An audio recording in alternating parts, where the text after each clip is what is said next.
បាទសួស្តីប្រិយមិត្តទាំងអស់គ្នាថ្ងៃនេះខ្ញុំមានវីដេអូមួយទៀតហើយបាទតាក់ទងទៅនឹងការបង្កើត Play Store បាទហ្នឹងហើយអញ្ចឹង Play Store នេះដែរគឺមានស្រាប់ហើយគាត់ថាម្ចាស់គេប្រើ YouTube error អញ្ចឹងណាបាទអញ្ចឹងម្ចាស់គេចេះបង្កើតដែរគាត់ថាចេះបង្កើតតិចអញ្ចឹងណាហើយដល់ពេលអញ្ចឹងទៅអត់ដឹងថាចូលតាមណាព្រោះយើងចូលអញ្ចឹងទៅវាអត់ឲ្យយើងបង្កើត account ថ្មីអញ្ចឹងណាបាទថយមុខ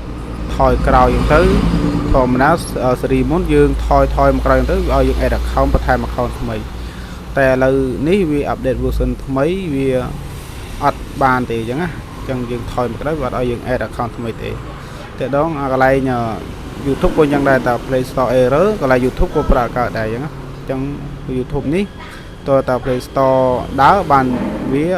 ដើរដែរអញ្ចឹងណាបាទព្រោះកម្មវិធីហ្នឹងវាតាក់ទងគ្នា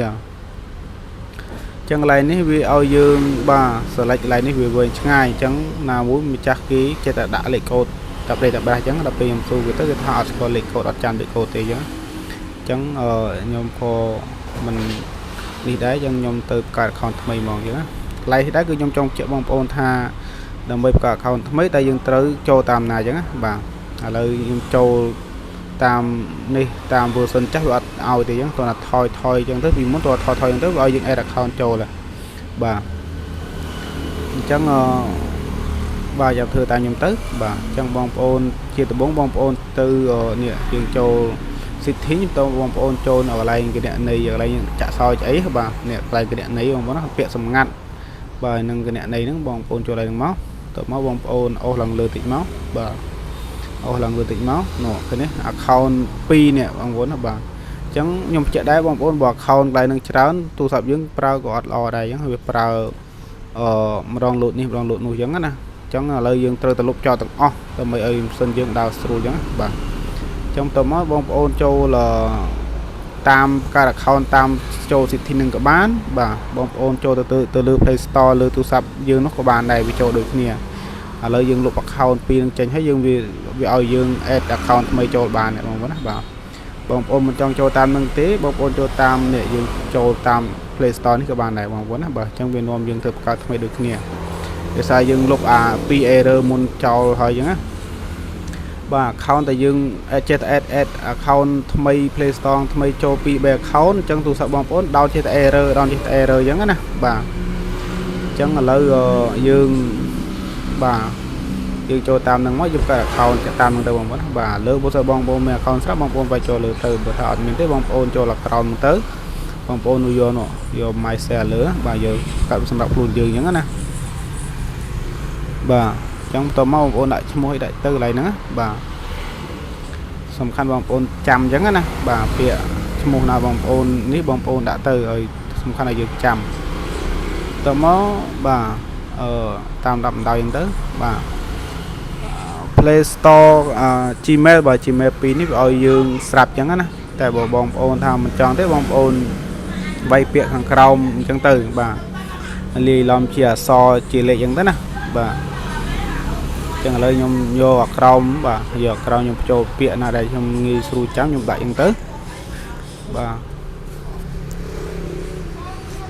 អញ្ចឹងកន្លែងហ្នឹងបងប្អូនដាក់ត្រូវចាំកន្លែងហ្នឹងបាទចានេះគេថា Gmail ណាបាទ